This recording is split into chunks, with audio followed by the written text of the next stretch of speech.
Okay, so we'll get ready.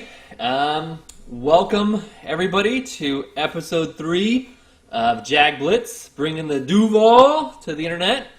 I'm your host, Lawrence. I'm here with my co-host, Wale. What's good, everybody? We are a stream that covers anything and everything Jaguars.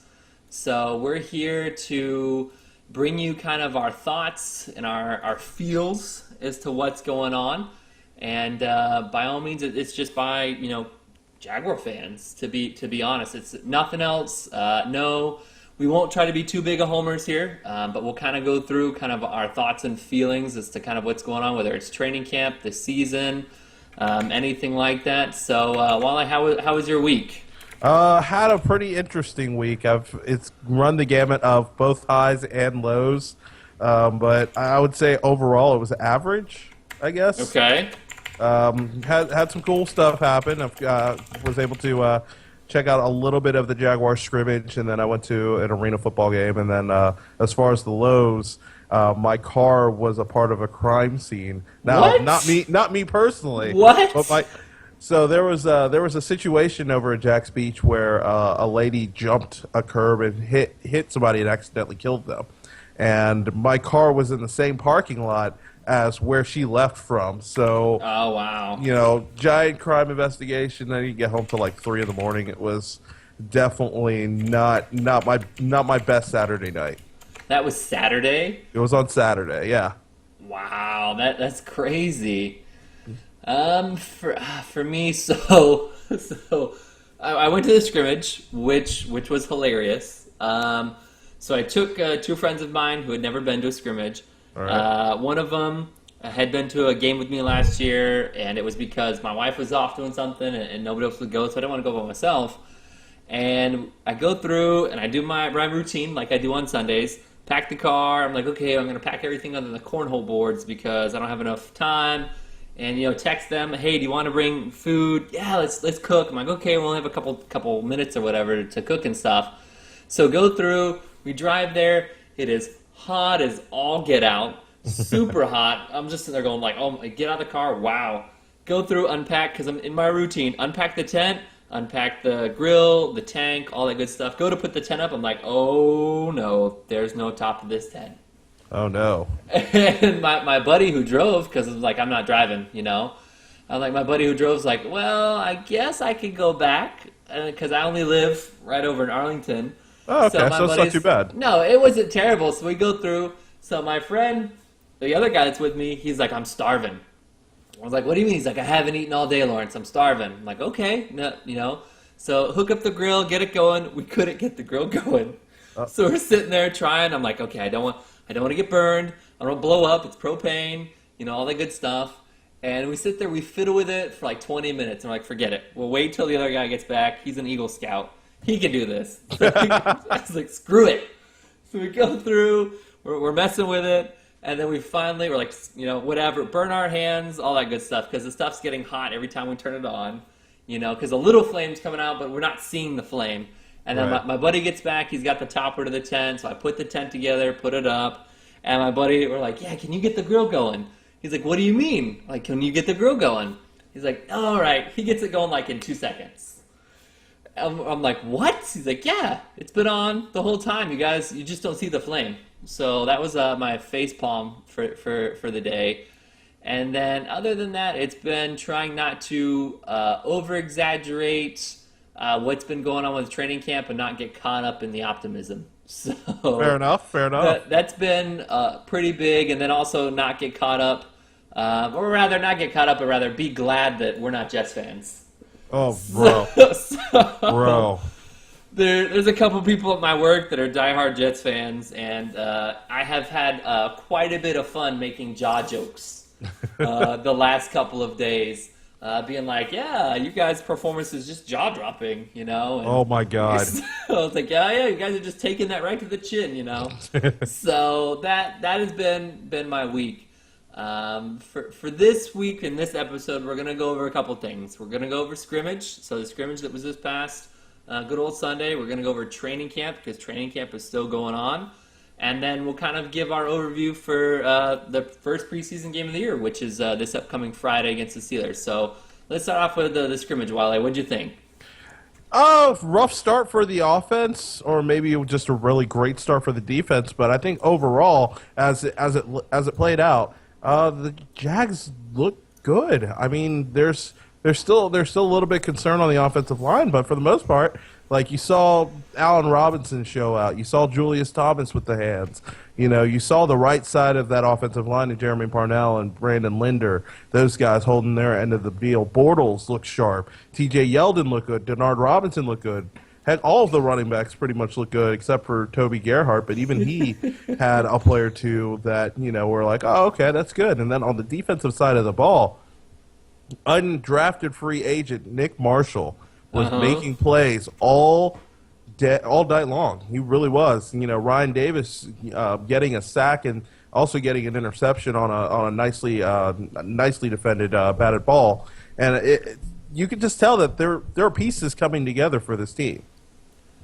No, I'm right there with you. I think the excitement for me that pass from Bortles to Allen Robinson was beautiful. And also the end zone pass from Bortles to Julius Thomas was great. The thing that stood out probably to me the most was that Bortles was making throws that he didn't make at all last year. And throws that even if his life depended on it, like, Bortles, this isn't going to work. We're going to kick you off the team or you're going to make this pass. Those passes did not happen last year. And not trying to get too caught up. Granted, it's scrimmage, people aren't playing as hard, all that good stuff, but he made those throws. And that's what gave me the most excitement. Seeing Denard play with the ones was also kind of neat because I was like, okay, Denard and TJ, okay. And then I was reaffirmed at just how bad Chad Henne is. Seeing that whole series of Blake, then series of Chad, series of Blake. I mean, it was a good mix-up, but you really saw on the offensive side, we don't have a lot of depth. No, we don't. And that was the part where I was like, okay. And the other thing, which I'll be more curious to see, we'll get to it later, is that left half of the offensive line, it still looks shaky. And shaky is not the word. It looks bad. It looks bad. It's bad. And you could see, even the plays where they're rolling Bortles out to the right. It's almost like subconsciously or maybe consciously they know it's that bad. So it's like, we're going to run some option and rollouts. Let's go to the right. We're not going to roll out to left. It's not even worth it. And so it looked bad. And for all the talk of how much Luke Jokel put on weight and how much Dane Beetle put on weight and how that they're stronger and tougher than before, they pretty much look just like they did last year. And I'm hoping that somewhat improves. Parnell, like you said, looked good. Wininski was okay, and then Linder's Linder, so that looked all right.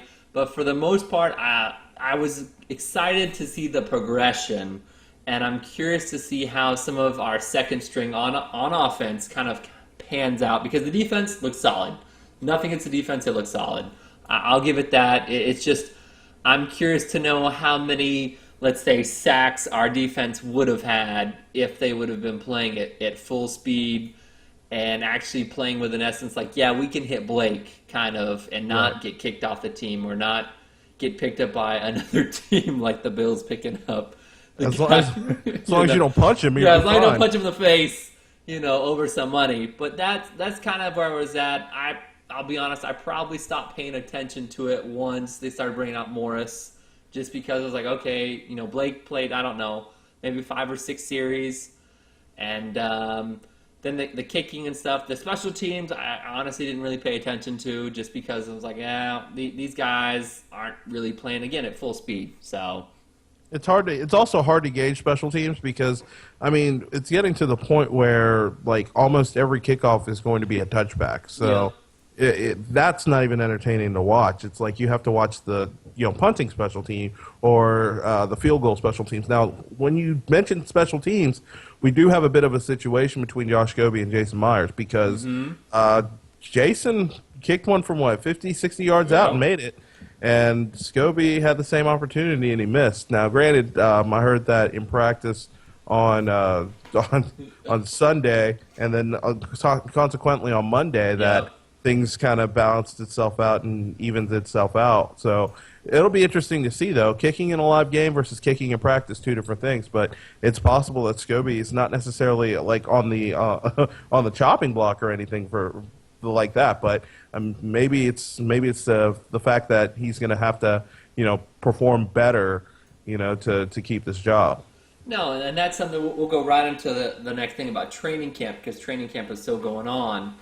That's one of the things that has stood out as more of a training camp battle has been our kicking and our punting, and not to put too much emphasis on it, but it has been something that we really haven't had to, let's say, worry about or wonder about, because Josh Scobie's been pretty solid all his whole career. And we drafted a freaking punter the third round, and he's supposedly the leg of I don't know, Leonidas or something, that it's just amazing. So it's one of those things where going into training camp, those haven't been the biggest battles per se that we've had to look at. It's been other things like offensive line, wide receiver, defense, or quarterback until Blake has been picked up. So let's go. Kind of what you've seen from training camp and what you've seen, whether it's been the Jaguars posting stuff or their media people, or even local Jacksonville folks posting, or people that are there. What's kind of stood out for you? Who do you think is kind of on that cusp to get kind of cut maybe? And then have you seen anything that looks good or anything that gives you a kind of a big concern? One thing. Okay, I'll focus in on the good. The good is that Ryan Davis looks really, really good. Like, he looks more polished. He looks like he's added a move or two to kind of make him a little bit more versatile. And outside of Chris Clemens, he might be your best Leo/pass rusher that you have on the team, and that's including guys like that's including Chris Clemens, Andre Branch, Audric. So that's Jared Audric, even though he doesn't really play that Leo position. I just look at it as, okay, this is good, and considering that I've always loved Ryan Davis, I always thought he was the more effective pass rusher last year, even before Andre Branch got hurt. I always thought he was going to be better regardless. But so that's one positive. One negative, Luke Jokel, man. Like, I know it's something that we've harped on, and we're going to continue to harp on throughout preseason and honestly throughout the season. But man, for a guy who was highly touted coming out of the draft that year, I was reading press clippings and people were saying, like, this is a sure hit. Like, this guy's got to add, he's got the footwork, he's got the technique, you set him and he's going to be good. Well, he hasn't been good. His rookie year, he sprains his ankle and he's out for the year. Then last year, he's playing in his first real season as a left tackle, and his play was below average to maybe marginally average at best. And you're hoping that this guy comes in his third year, that he's put on weight and he knows how to go through the off-season training and getting bigger and getting stronger. Well, so far in training camp, it doesn't look like it. Like, physically, he's gotten bigger. It looks like he's gotten a tad bit stronger, but he's getting beat by guys like Ryan Davis and Andre Branch. It's like, if those guys are kicking your tail, and like, credit to them, they're getting better. But like, what's going to happen when J.J. Watt's lined up over you, bro? Or Clowney. Or Clowney, one of those guys. Like, you have to step your game up. So watching Luke Jokel this year is going to be critical. He's going to have to play better. Like, not Luke Malenka, but I was going to say is Zane Beadle's also on that left side. The left tackle, left guard, I hate to say it, are complete question marks. Now, granted, we haven't seen them in live game day experiences yet. We haven't seen them actually play a full game, so we don't know whether it's just drills. They're setting up the drills so that these guys can work on their different moves or whatever. But look, like, when push comes to shove, you're supposed to be the one protecting that quarterback. You don't want him to get hit. You don't want him to get touched, and you got to be nasty about it. And so far, I just don't see it from either of those two guys.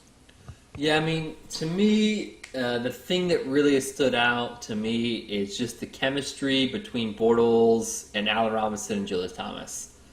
And I know that that's what a lot of people have kind of noted as a given. That would happen just because of the talent of Allen Robinson. I've seen quite a few places, that this is supposed to be his breakout year. and the talent of Julius Thomas being one of the best players that we've acquired in free agency in a while.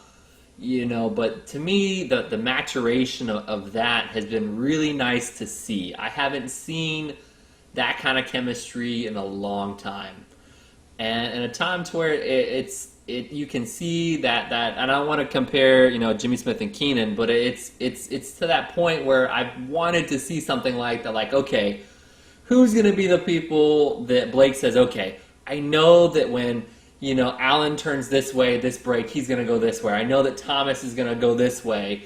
And that whole kind of click mode that we haven't seen in a very long time with our quarterback and wide receiving core as a whole, it has been a very nice surprise to me. I know that it needs to happen. Like, yeah, it's got to happen for the development of Blake and also for the progress of the team, the success of the team. It has to happen. I'm just, as somebody that has gone into this season saying, okay, what happens, it's been a very nice surprise to see that happen.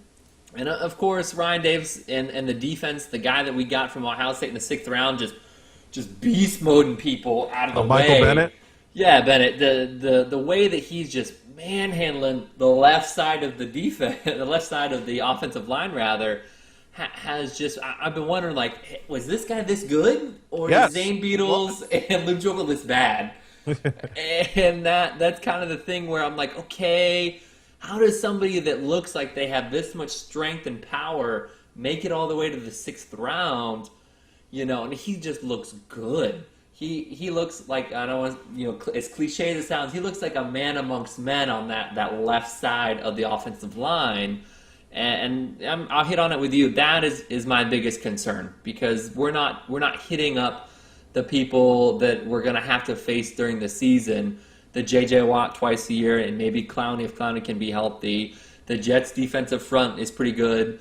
Heaven forbid the Bills' defensive front. Oh my gosh, that's probably the best, one of the best defensive fronts we're going to face all year long. Absolutely. And I'm just thinking in my head, Blake cannot have the Jaguars cannot have another 70-sack season or 50-plus sack season, and I don't know how that's supposed to happen, because the depth behind Beatles, I mean, you've got Khan, no problem, and then you've got Luke Jokel. We don't really have somebody that we can throw in at left tackle and say, please, can you protect the left side of the franchise? You have Austin Pastor. He's going to be your swing tackle. I know that he has experience playing both on the left and the right, but that's not a solution. That's just like that's like a temporary Band-Aid, almost. Very it's almost like, hey, if Joker were to sprain something and they're going to wrap it up for a play or two, or he gets shook or something, they're going to put Pastors in there.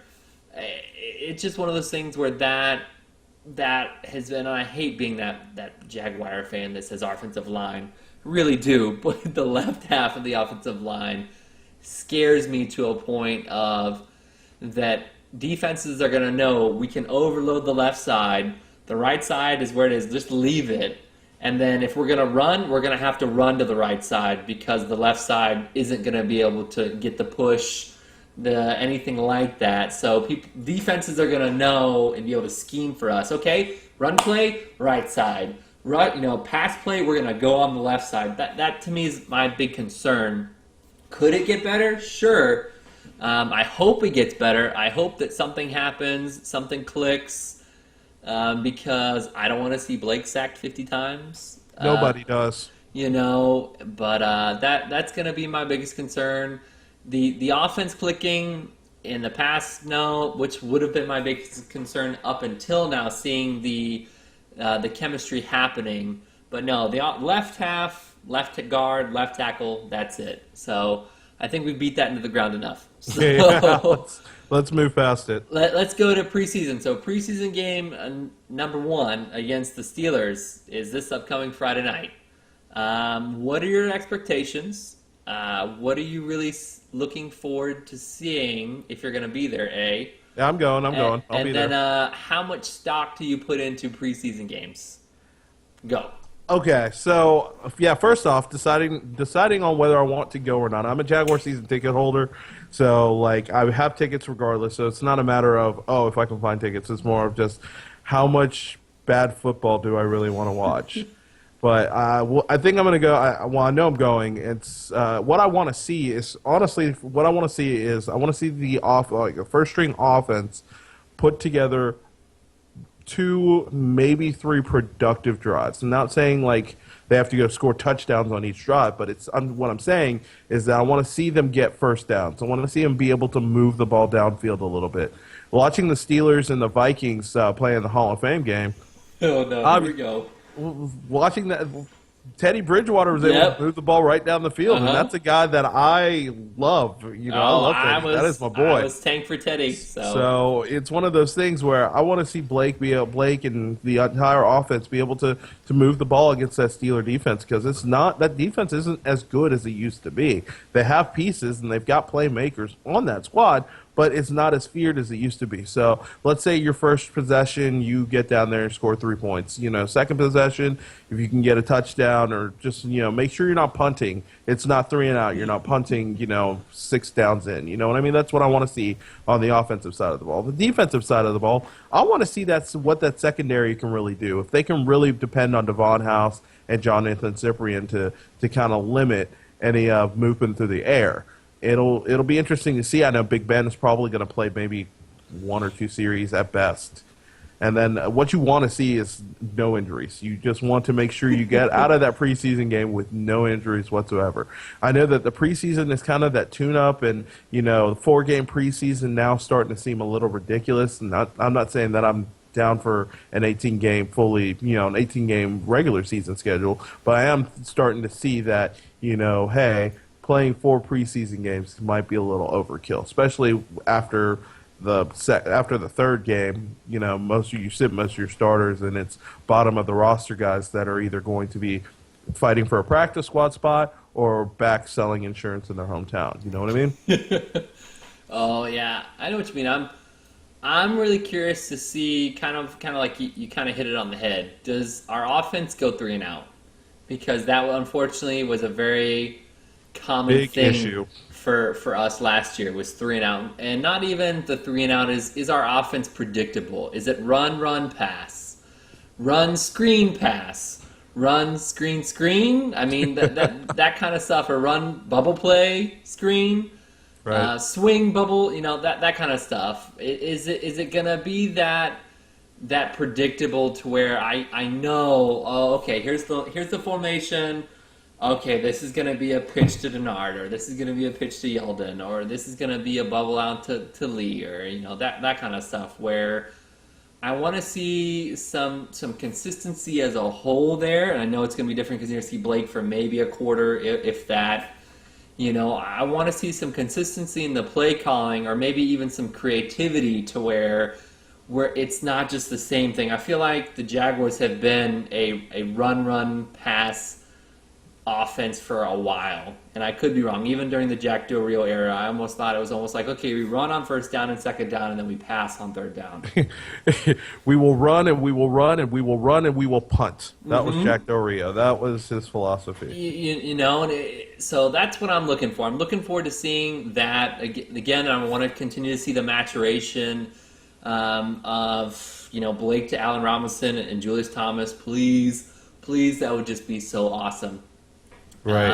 That kind of stuff. I'm curious to see, not necessarily Cyprien and House, but I want to see Aaron Colvin. I want to see Demetrius McCray. I want to see, they both have said, more so Aaron Colvin now that he's healthier and faster, that he wants to be that guy that's stuck on an island. I want to see him against Antonio Brown, please. Is it bad that I knew Colvin before he got hurt, and then when he got hurt, and I was like, ooh, that'll be a good get if he comes back from his ACL. And then when Jacksonville picked him, I was like, this is going to be fantastic. I just look at Colvin, and I'm just like, you're good, bro. You're going to be fine wherever they put you. You're going to be doing just fine. I know that he's got star potential all over him, and it's just probably one of 3 players on this entire squad that I'm just like, yeah, you're good. Anything you do is going to be perfectly fine. No, I'm similar in the set. I just want to see, now that he's had a complete year to be healthy, and all that stuff. I really want to see. He's asking for more responsibility on defense. He's asking to be put on the island. Let's see what he's got. It's preseason. It doesn't count. Right. So put him on there. Tell McCray, hey, we know that you are our number one corner last year. We're gonna let this guy who's healthy. We're gonna put him on the number one wide receiver the whole time, and just see what happens. I really want to see that happen. I'm also curious to see if, in the whole preseason, we talked about it before, how is that left side of the offensive line held up? Is it as shaky as we're thinking, or are they not giving it their all? That kind of stuff. I personally don't put a lot of stock in preseason just because the Patriots seem to always lose most of their preseason games, and then they come out with 10 or 12 wins. So yeah, but we're not the Patriots, my friend. We got to take wins when we can get them, I whether they're definitely preseason or regular season wins. Oh no, I know we're not the Pats. I know that, but I just remember a couple times where we have had good preseasons, like 3-1 or 2-2 or whatever, and then we have bad seasons. So that's where I know the Jaguar fans will definitely be like, hey, if the Jaguars don't have a winning season during preseason, then they're not going to show up for the home opener. Screw them. But that's kind of the thing that's happened. I've always kind of counted that in as a fan myself, that how well we do in preseason shows how well people show up the first 4 home games. So I'm hoping that we do well just for that, so that the stadium is more full. But that's really kind of where I'm at. The defensive 4 that are up there, I'm curious to see what happens, because Clemens, I don't know if Clemens will play at all, so I'll see how well maybe they get pressure. But that's really kind of what I'm looking forward to see. And then I'm curious to see, again, no injury. You hit it up. I don't want any injuries. Please, please, please, please, please, please. If we have to roll back our starters and not let our starters play for preseason, please. I would hope that we do not have any injuries for our starters in games that don't matter. That's all I'm talking about. Games that don't matter, please, no injuries. Yeah, I feel you. So that's pretty much what we're at. We will both be at the game. Mm-hmm. I'll be there. I did consider not going for some other reasons, but I'll be there to kind of check that out, and we'll kind of give you our thoughts next week as to what we thought for the first game, and then also hopefully we've got some better breakdown. Hopefully it's just not a Chad Henne hate fest, because I have a feeling that's it'll be Jeff Tool time here in Jacksonville. Tool time, Yeah. They're going to bring out, they're like, what time is it? Tool time. I just hope that doesn't happen in the stadium. I hope whoever's running the boards, all that stuff, doesn't get to that point where everybody's just like twiddling their thumbs. It's like, what time is it? That kind of stuff. Right. I hope that's not the case, but yeah, I don't think it will either. I really don't think so. I just want to be more entertained than for a quarter. If I'm gonna, be there, I want to be more entertained than a quarter, and I really, really, really hope that there isn't some 10 or 15,000 Steeler fans that are there, or fans, put up quotes, people that drive up from Middleburg and Palm Coast to come watch the Steelers play. Are you staying for the whole game? Is that your plan? Depending on how it goes, yes. If I'm gonna make the trip out there, I might as well. I mean, it's not a trip. I don't live that far. But if I'm going to go, I'm going to pay for parking, potentially cook, have a few beers. I'm going to stay for at least the half. At least. Yeah, I kind of feel you on that. Like, there are so many other events going on Friday. Like, I have a friend who's having a birthday, and we're supposed to celebrate and take her out and have a good time and all of that stuff. And then it's like, I've just got a bunch of different things, and I'm like, look, guys, Jaguars first. But I'm trying to decide, like, am I not as diehard of a fan if I leave at, let's say halftime or maybe like midway through the second quarter once they pull the starters? Because like I've got stuff to do, especially on a Friday night, like in Jacksonville or early August. Pretty social person. I can have a really great Friday night, starting with the Jaguars and then capping it off later. So, and I know that I'll probably, if depending on how all this goes. I would say no. I don't challenge anybody's fandom over preseason games. They are what they are. The players that are your starters, in my opinion, don't take it as serious. They're all about not getting hurt. They're just there for the motions. The players that care about it are the guys that are on the bubble. They're the guys that are going to go hard. They're the guys that are going to give it their all because they want to make the 53-man roster. So they're going to push. The coaches care about it because they want to watch, they want the film, all that stuff. But if my starters are not going to give it their all, I'm not either. then it's more like, okay, no, I accept that. I understand it because of injury, all that stuff. So I'm not going to sit there and weather through third, fourth, and fifth string just to see it because I can see that, through another avenue and not be sweating myself to death, not be dealing with terrible towels in the face. Right. That kind of stuff. I'm sure some people are like, oh, you're not a real fan. Oh, okay, whatever. Hey, listen, I pay a lot of money for these seats, and I've gotten to the point where, like, I love my Jaguars, do or die, I'll ride and die for them. But, man, if I don't want to deal with something, I'm not going to. Well, that, and it's something that I've talked about with other people before. The experience in the stadium has got to be great to keep me in the stadium because the experience at my house is even better. Air conditioned, no bathroom lines, technically unlimited beer supply that's free. And not free, but I can go to my refrigerator anytime I want. I don't have to wait in line for beer. Your beer didn't cost you $8? Yeah, that kind of stuff. I don't have to deal with Jaguar fans complaining about how they missed the 90s. Right. I don't have to deal with opposing fans unless I invite them over. And when I invite them over, I can ask them to leave.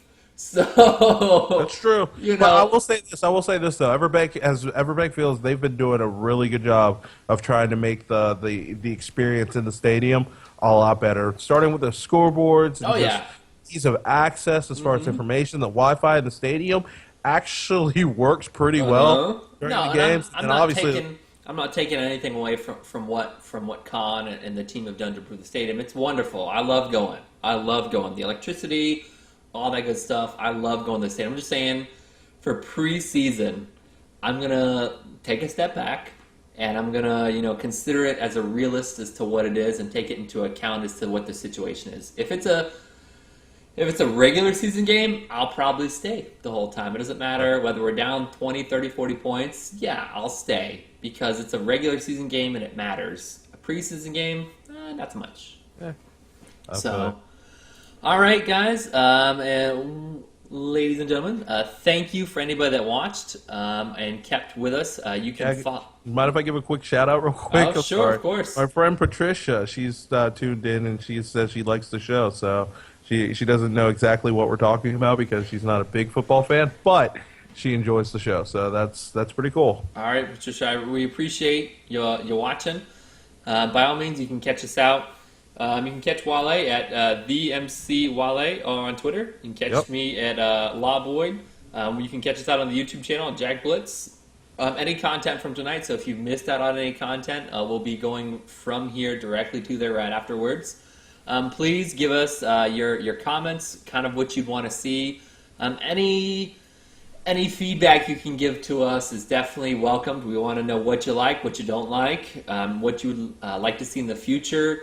Any tips, any pointers, please subscribe on the YouTube channel, like us on the Twitch channel, and that would be wonderful. And this is Lawrence checking out. Trying to figure out the best way to close this thing. I know. I'm just like, whatever. I mean, this is the shortest episode we've done, 38 minutes. So yeah, it's not bad, though. No, I kind of feel like it's in that sweet spot. So I feel you. Anyways, we just want to say thanks for listening, and we'll catch you next week at 8. Yep. Thank you for tuning in to JagBlitz. We'll catch you later.